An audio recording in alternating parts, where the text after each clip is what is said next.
to be published October 16th, Tuesday morning, in Linda's Weekly Guided Insights. The guides will be talking about your connections in the spirit world. People complain that they are alone. This couldn't be farther from the truth. You are never alone. You may not physically have people around you all the time, but what about your connections in the spirit world? Why don't you consider them to be present in your life? Let's do a review of how many and who they are. It's amazing how much help we have, and it's there all the time. It's constant. It's always that feeling. I always go to that feeling, you guys, because we were born with this. It's like our GPS. It's like something that we have that we need to use more and rely on it more, you know?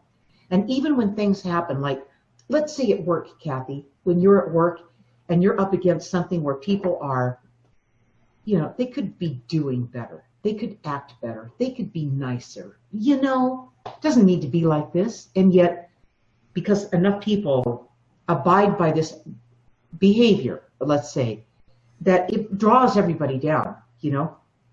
So this connection in the spirit world that we all have, we make, and I know this from guided, from growing up and having this connection to my guides like a lifeline, literally, to keep me in one piece as a kid. And everything else around me, it kind of sounded like it was muted, muffled. It sounded like it was out there somewhere. Like I saw it and I pretended really well that I was completely present. But I'm telling you, I really, I cooled it down so I could get through it, okay?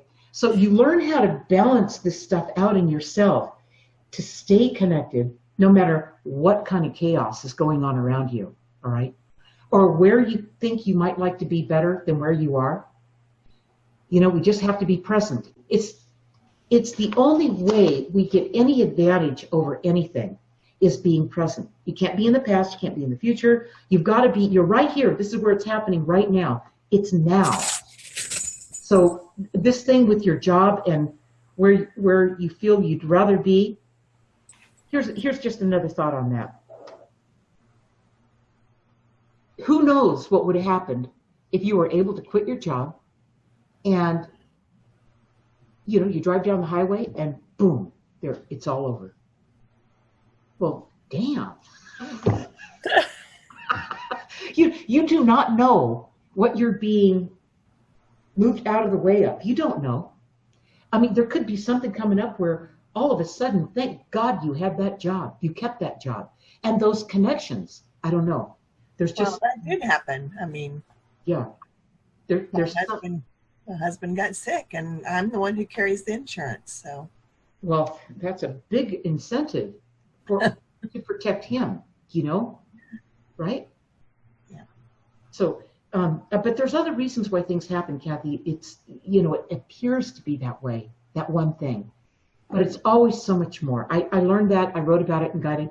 While I was doing this, there was all these other things going on that I wasn't even aware of at the time, but they were working for me nevertheless, you know? Right. So, I've grown so much. Oh, I've grown tremendously. I know you have. Through this process. I know. I've grown spiritually through the process. So you've become stronger. Much, much stronger.